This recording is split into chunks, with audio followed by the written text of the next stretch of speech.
গুরুত্বপূর্ণ তাকরীর নিয়ে উপস্থিত হচ্ছেন বিশিষ্ট ইসলামী চিন্তাবিদ হযরতুল আল্লামা আলাজ হযরত মাওলানা শহীদুল ইসলাম সাহেব দামাত বরকাতুহুল আলিয়া। এ পর্যায়ে আমাদের সামনে গুরুত্বপূর্ণ তাকরীর নিয়ে উপস্থিত হচ্ছেন বিশিষ্ট ইসলামী চিন্তাবিদ হযরতুল আল্লামা আলাজ হযরত মাওলানা মুহাম্মদ শহীদুল ইসলাম সাহেব দামাত বরকাতুহুল আলিয়া। প্রতিষ্ঠাতা চেয়ারম্যান হযরত আবু বকর সিদ্দিক রাদিয়াল্লাহু তাআলা আনহু, নূরানী হাফিজা মাদ্রাসা বরিশাল। আমি হযরতকে ওনার গুরুত্বপূর্ণ তাকরীর পেশ করার জন্য মাহফিল ইন্তেজামিয়া কমিটির পক্ষ থেকে সবিনয় অনুরোধ জানাচ্ছি।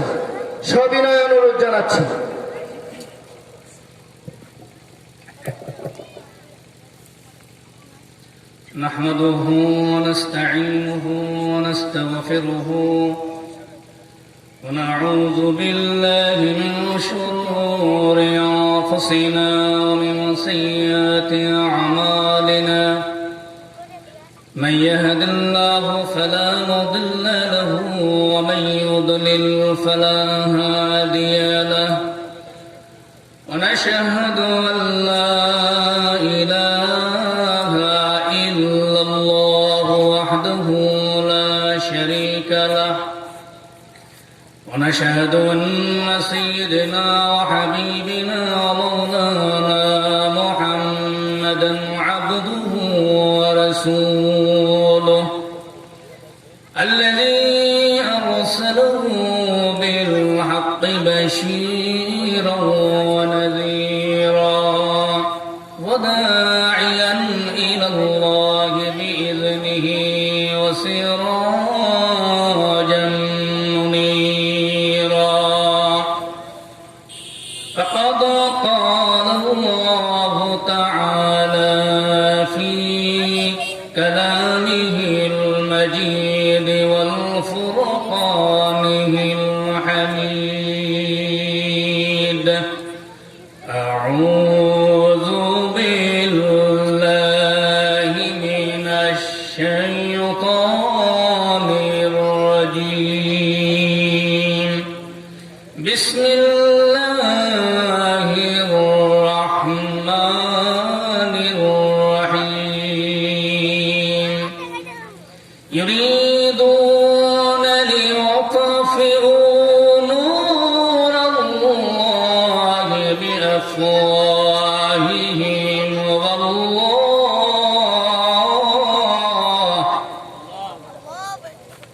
والله متم نوره ولو كره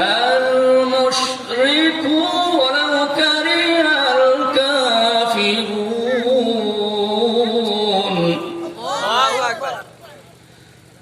وقال تعالى في شأن حبيبه: إن الله وملائكته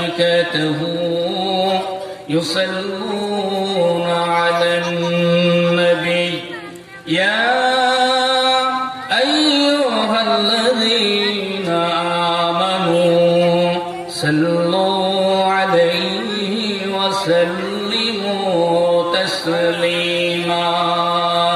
اللهم سيدنا مولانا محمد وعلى آله سيدنا مولانا محمد.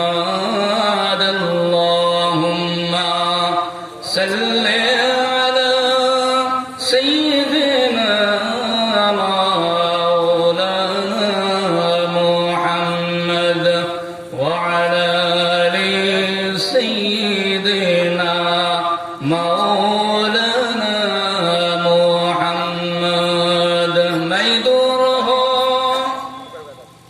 مجبور हो सैयद आलम, दीदार दिखाते नहीं, आवाज सुना दो। अल्लाहुम्मा सल्ली अला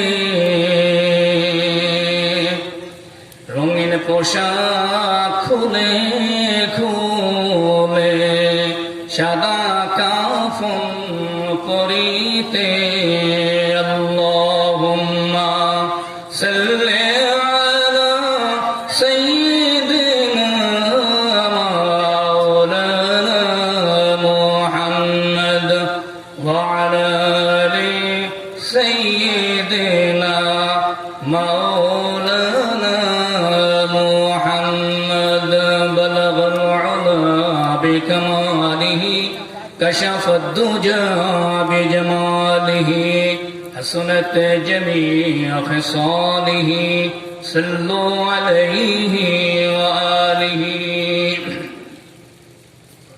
সক্কর বাইতুল নূর কেন্দ্র জামে মসজিদের উদ্যোগে তাফসীরুল কোরআন মাহফিলের সম্মানিত সভাপতি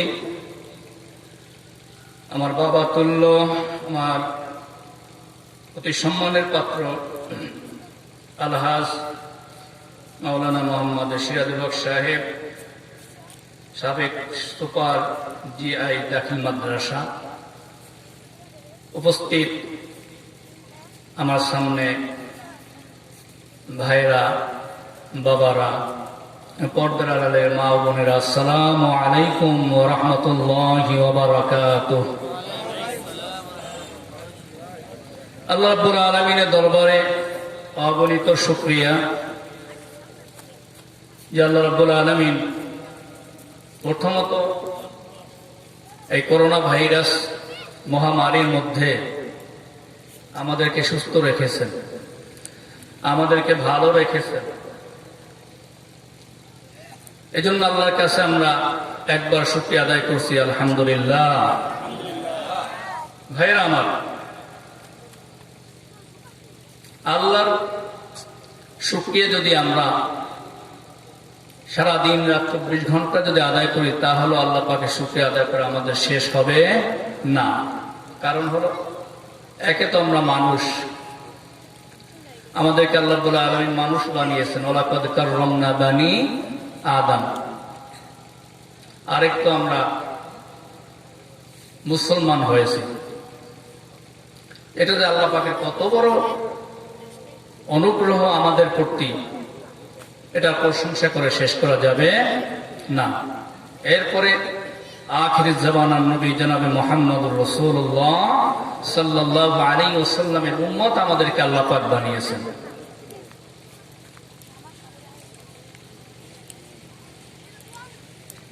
মুসলমান ছাড়া কোন জাতি জান্নাতে প্রবেশ করতে পারবে না।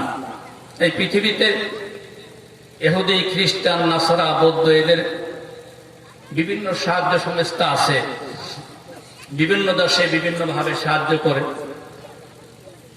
কিন্তু ওদের যা কিছুই ওরা করে ভালো কাজ, ওদের এই ভালো কাজের প্রতিদান দুনিয়াতেই দেওয়া হয়ে যাবে, পরকালে ওদের জন্য কোনো পুরস্কার থাকবে না। একমাত্র মুসলমানরাই হলো সেই জাতি যে জাতি জান্নাতে প্রবেশ করবে, আর কোন জাতি জান্নাতে প্রবেশ করতে পারবে না।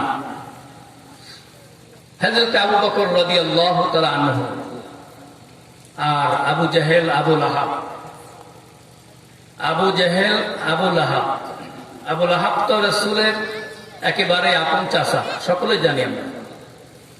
আর আবু জাহেল একেবারেই রাসূলের কাছের প্রতিবেশী, যারা হজ করতে গিয়েছেন, যাদেরকে আল্লাহ পাক মক্কায় নিয়েছে, তারা দেখেছেন আল্লাহ রসুলের ঘর থেকে যদি আপনি কাবা ঘরে আসেন, তাহলে আল্লাহ রসুলের ঘর থেকে কয়েক কদম সামনে আগাইলেই কিন্তু আবু জাহেলের বাড়ি, যেটাকে এখন সারা পৃথিবীর হাজিদের জন্য টয়লেট বা বাথরুম বানিয়ে দেওয়া হয়েছে। আবার কাবার শরীফ পাস করে যখন আরো সামনে আসবেন, যেটাকে এখন বলা হয় হিলটন হোটেল, হিলটন, ওটার 3 তলায় নামাজের জন্য মসজিদ আছে, কিন্তু আলাদা মসজিদ না, ওটার জামাত একসাথে কাবার শরীফের জামাতের সাথে একসাথে জামাত হয়, কোনো আলাদা ইমাম নেই। ওই জায়গাটি ছিল হযরত আবু বকরের বাড়ি। তো যদি আপনি রাসূলের বাড়ি থেকে যদি ডিস্টেন্স আপনি যদি করতে চান, তাহলে আবু জাহেলের বাড়ি একেবারেই রসুলের বাড়ির কাছে, তার একটু দূরে আবার আবু বকরের বাড়ি, আর আবু লাহাব তো তার আপন চাচাই। কিন্তু হযরত আবু বকর রাদিয়াল্লাহু তাআলা আনহু মুসলমান হওয়ার কারণে, রাসূলের উপর ঈমান আনার কারণে হযরত আবু বকর রাদিয়াল্লাহু তাআলা আনহু মহান একজন মানুষ হয়েছিলেন। আল্লাহর রাসূলের পরে যার স্থান তিনি হলেন হযরত আবু বকর রাদিয়াল্লাহু তাআলা আনহু। কারণ কি? তিনি ঈমান এনেছেন, মুসলমান হয়েছেন। আর পরকালে হাসরের ময়দানে আবু বকর রাদিয়াল্লাহু তাআলা আনহু যদি ইচ্ছা করেন, অনেক মানুষকে তিনি আল্লাহর কাছে শাফাআত করে জান্নাতে নিয়ে যাওয়ার মতো ক্ষমতা আল্লাহ পাক তাকে দিবেন। কিন্তু আবু জাহেল একেবারেই কাছের মানুষ, আবু লাহাব একেবারেই রাসূলের রক্তের আত্মীয়, কিন্তু তারপরও তারা চিরস্থায়ী জাহান্নামে জ্বলবে, জাহান্নাম থেকে কোনোদিন তারা বের হতে পারবে না। তার কারণ একটাই, তারা মুসলমান হতে পারেন নাই, তারা আল্লাহ রাসূলের কথার উপর ঈমান আনেন নাই। এই জন্য দেখেন, ওরা তো পরকালে জাহান্নামের শাস্তি ভোগ করবেই, দুনিয়াতেও আল্লাহ পাক ওদেরকে দেখেন কত অপমান, কত লজ্জিত করেছে। আবু জাহেলের বাড়িটাকে সৌদি সরকার, সৌদি গভর্নমেন্ট টয়লেট বানিয়ে দিয়েছে, যেখানে হাজার হাজার লক্ষ লক্ষ হাজিরা গিয়ে অন্তত একবার না একবার মনে হয় যে বাথরুম না করে আসেন না, তাকে ঘৃণা করে যে তুই আমার রাসূলের সাথে দুশ্মনী করেছিস, ইসলামের সাথে দুশ্মনী করেছিস, এজন্য আজকে আমি মলমূত্র তোর উপরে ছেড়ে দিতেছি। আমি যখন প্রথম হজে গেলাম 2017-তে, তখন আমার মনে বড় শখ ছিল যে আবু জাহেলের বাড়িতে যাব। আবু জাহেলের বাড়িতে গেলাম, যাই দেখি এক বিশাল টয়লেট বানিয়ে দেওয়া হয়েছে, আন্ডারগ্রাউন্ডের টয়লেট, আবার উপরেও টয়লেট। তো আমি যাই ওখানে, প্রথমে যাই আমি বাথরুম করলাম, আর আমি ওখান থেকে আমার একটা বন্ধুকে কল দিলাম যে বন্ধু দেখো, ছোটবেলায় পড়েছি আবু জাহেলের ইতিহাস, কত বড় চরম বেয়াদব ছিল। আজকে আমি এই বেয়াদবের বাড়ির উপরে, বেয়াদবের একেবারে ঘরের মধ্যে আমি আজকে বাথরুম করতে ঢুকতেছি। এরকম হাজার হাজার লক্ষ লক্ষ হাজিরা এরকম খুশিতে আবু জাহেলের বাড়ির উপরে তারা বাথরুম সারে। আর হযরতে আবু বকর রাদিয়াল্লাহু তাআলা আনহু, তিনি ছিলেন রাসূলের ঘনিষ্ঠ বন্ধু, বলতে যা বোঝায় রাসূলের একেবারে আপনজন বলতে যা বোঝায়, তিনি হলেন হযরত আবু বকর রাদিয়াল্লাহু তাআলা আনহু। সারা পৃথিবীতে যদি আপনি ঘুরে বেড়ান তাহলে দেখবেন আজও লক্ষ লক্ষ মুসলমানের সন্তানদের নাম রেখে দেয় হযরতে আবু বকরের নামের সাথে মিলাইয়া। কারণ মানুষ মনে করে হযরতে আবু বকরকে আমি পেলাম না, সন্তানের নাম যদি আমি হযরতে আবু বকরের নামের সাথে যদি মিলাইয়া আমার সন্তানের নাম যদি হযরতে আবু বকর রেখে দেই, তাহলে হাসরের ময়দানে আমার সন্তানের জান্নাত আবু বকরের সাথে হয়ে যাবে। হাসরের ময়দানে আল্লাহ রাব্বুল আলামিন ডাক দিবেন, মরিয়ম, ও মরিয়ম, কোথায় তুমি? আসো, আমার সামনে আসো। পৃথিবীতে যত মানুষ মরিয়মের নামের সঙ্গে নাম মিলাইয়া নাম রেখেছেন মরিয়ম, সমস্ত মরিয়ম ওই হাসরের ময়দানে হাজির হয়ে যাবে। আল্লাহ বলবেন, আমি তো ঈসার মা মরিয়মকে ডাক দিয়েছি, তোমরা কেন এসেছো? পৃথিবীর সমস্ত মরিয়ম বলবে, মাবুদ, আমরা এই মরিয়মের নামের সঙ্গে নাম মিলাইয়া রেখেছিলাম মাবুদ, তুমি মরিয়ম বলে ডাক দিয়েছো, আমরা মনে করেছি আমাদেরকে তুমি ডাক দিয়েছো। আল্লাহ বলবেন, মরিয়ম রে, ও মরিয়ম, তোমরা শোনো, তোমরা আমার ঈসার মা মরিয়মকে ভালোবেসে নাম রেখেছো, যাও মরিয়মের নামের খাতিরে আমি তোমাদেরকেও জান্নাত দিয়ে দিলাম। নামেরও কতগুলো বরকত আছে। ভালোবাসতে পারলাম না, হযরত আবু বকরকে দেখি নাই, হযরত ওমরকে দেখি নাই, আল্লাহ রাসূল বিশ্বনবী জনাবে মুহাম্মদুর রাসূলুল্লাহ সাল্লাল্লাহু আলাইহি ওয়াসাল্লামকে দেখি নাই, কিন্তু বিভিন্ন ভাবে তাদেরকে ভালোবাসা যায় ইচ্ছা করলে। যদি ইচ্ছা করেন আপনি ইমাম হোসাইন, ইমাম হাসান, এই নামগুলো রাখা যায়। কিন্তু আজকে আমাদের এমন একটা অবস্থা হয়েছে যে সন্তানদের নামও আমরা মুসলমান না খ্রিস্টান, এটা বোঝা বড় মুশকিল হয়ে গেছে। এই জন্য বাবারা, হযরত আবু বকর রাদিয়াল্লাহু তাআলা আনহুর নামের সঙ্গে যদি আপনি নাম মিলাইয়ে রাখেন, তাহলে হয়তো আপনার সন্তানটা হাসরের ময়দানে হযরত আবু বকরের সাথেই হাসর হবে, আর আপনার সন্তান আবু বকরের সাথে জান্নাতে থাকবে। ন্যাক সন্তান হলে আপনার জন্য আল্লাহর দরবারে শাফাআত করবে। এজন্য নাম রাখবো আমরা সাহাবায়ে কিরামদের নামের সঙ্গে মিলাইয়া, নবী রাসূলদের নামের সঙ্গে মিলাইয়া। আল্লাহ পাক আমাদের সকলকে তৌফিক দান করুন। আমি শুরুতেই পবিত্র কালামুল্লাহ শরীফ থেকে 28 পারায় সূরাতুস সফ, ওখান থেকে একখানা আয়াত তেলাওয়াত করছি। ইউরিদুনা লিইউতফিউ নূরাল্লাহি বিআফওয়াহিহিম আল্লাহু মুতিম্মু নূরিহি ওয়ালাউ কারিহাল কাফিরুন। আজকে পৃথিবীর এমন একটা অবস্থা হয়েছে, আজকে দেখেন ফ্রান্সের দিকে তাকান, আমাদের দেশের নাস্তিক মুরতাদ ওদের দিকে তাকান। ওরা চাচ্ছে আজকে ইসলামটাকে মুখের বাতাস দিয়ে, ফু দিয়ে ইসলামটাকে শেষ করে দিতে। কিন্তু আল্লাহ বলতেছেন যে ওরা যতই চায়, আমি আমার ইসলামকে, আমি আমার ইসলামের নূরটাকে আমি সারা পৃথিবীতে ছড়িয়ে দিব। তাতে কাফেরদের, বেঈমানদের, নাস্তিকদের শরীর যতই আগুন ধরুক আর ওদের যতই চুলকাক না কেন, আমি আমার দিনকে আমি প্রচার প্রসার করে দিব। তাতে আমার কিছু, ওদের কিছু যায় আসুক আর না আসুক, আমি করেই দিব। এই পৃথিবীতে হযরত নূহ আলাইহিস সালাম থেকে শুরু করে হযরত মুহাম্মদুর রাসূলুল্লাহ সাল্লাল্লাহু আলাইহি ওয়াসাল্লাম পর্যন্ত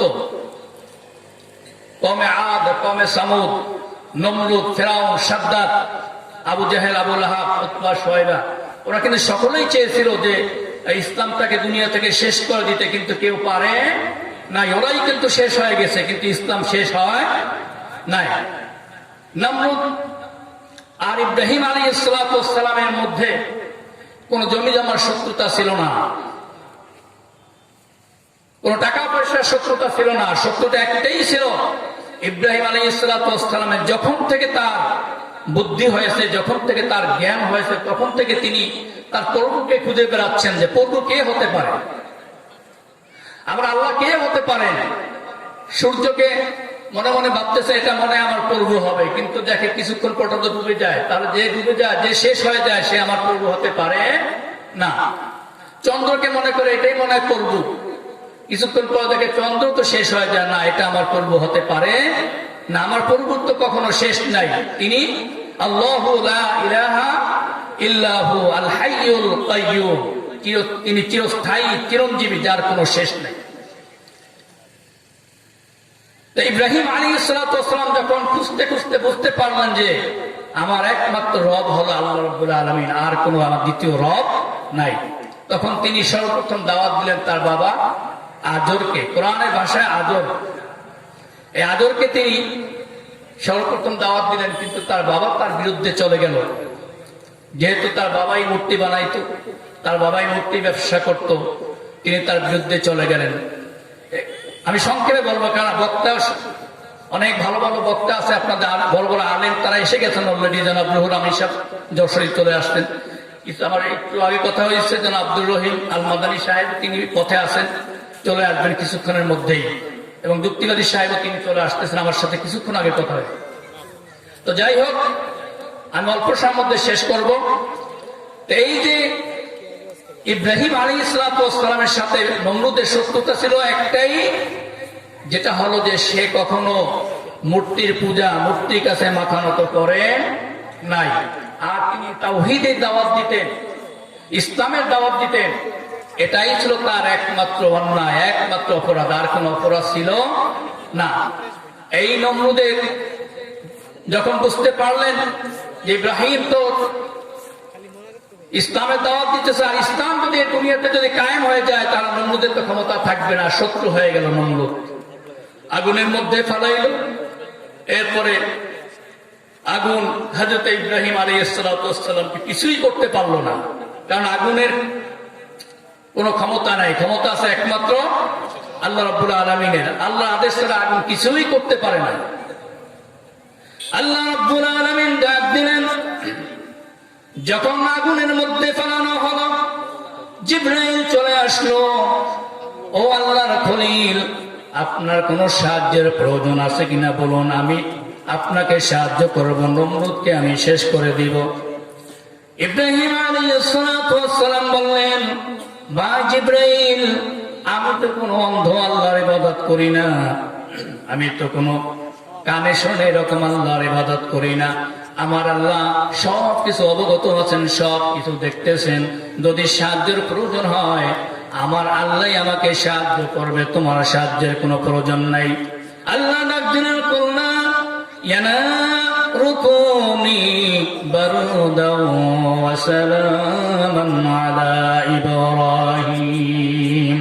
আল্লাহ ডাক দিলেন, আগুন তুমি ইব্রাহিমের জন্য শান্তিদায়ক হয়ে যাও, আরামদায়ক হয়ে যাও, শীতল হয়ে যাও।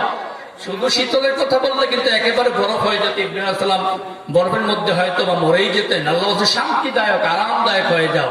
ইব্রাহিম আলাইহিস সালাম নরমালি ভাবে দুনিয়াতে যেভাবে বসবাস করতেন, হাদিসের মধ্যে আসতে, তাফসীরের মধ্যে আসেন, তিনি আগুনের মধ্যে তার চাইতে আরো বেশি শান্তিতে ছিলেন। এই আগুনে যখন নমরুদ কিছুই করতে পারলো না, তারপর ইব্রাহিম আলাইহিস সালাম যখন চলে আসলো, নমরুদ বিভিন্ন ভাবে বিভিন্ন কায়দায় তাকে শেষ করার চেষ্টা করলো, কিন্তু কোনোভাবেই পারলেন না। অবশেষে ইব্রাহিম আলাইহিস সালাম, অনেক লম্বা যদি আমি এই ঘটনা বলি 2 থেকে 3 ঘন্টা লাগবে, কিন্তু আমি সামান্য সংক্ষেপে বলে তারপর আমি শেষ করে দেব। ওখান থেকে তিনি ফিলিস্তিনের উদ্দেশ্যে রওনা হলেন। তারপরে সেখান থেকে তিনি ফিলিস্তিনের উদ্দেশ্যে রওনা হলেন। পথের মধ্যে অনেক ঘটনা, তিনি হযরত সারার সাথে বিবাহ বন্ধনে আবদ্ধ হলেন। তারপরে তখনকার মিশরের যে রাষ্ট্রপ্রধান ছিল তাদেরকে ফেরাউন বলা হতো। ফেরাউন কারো নাম নয়, ফেরাউন হলো মিশরের রাজাদের উপাধি। যারাই প্রেসিডেন্ট হতো তাদেরকে ফেরাউন বলা হতো। যখন সারাকে নিয়ে যখন তিনি আবার ফিলিস্তিনের উদ্দেশ্যে রওনা দিবেন, তখন তিনি মিশর হয়ে যখন ফিলিস্তিনে আসবেন, মিশরের ওই ফেরাউনের কর্তৃক তাকে অ্যারেস্ট করা হলো। হযরত সারা সহ অ্যারেস্ট হলেন, ওখানে বেশ কিছুদিন ছিলেন। তারপরে অনেক ঘটনা, হযরত সারা আলাইহিস সালামকে ফেরাউন অনেকভাবে জোরপূর্বক তার ইজ্জত নেওয়ার চেষ্টা করলো, কিন্তু পারে নাই। ওখান থেকে মুক্ত হয়ে ফেরাউন তওবা করে যখন ভালো হয়ে গেল, হযরত হাজর আলাইহিস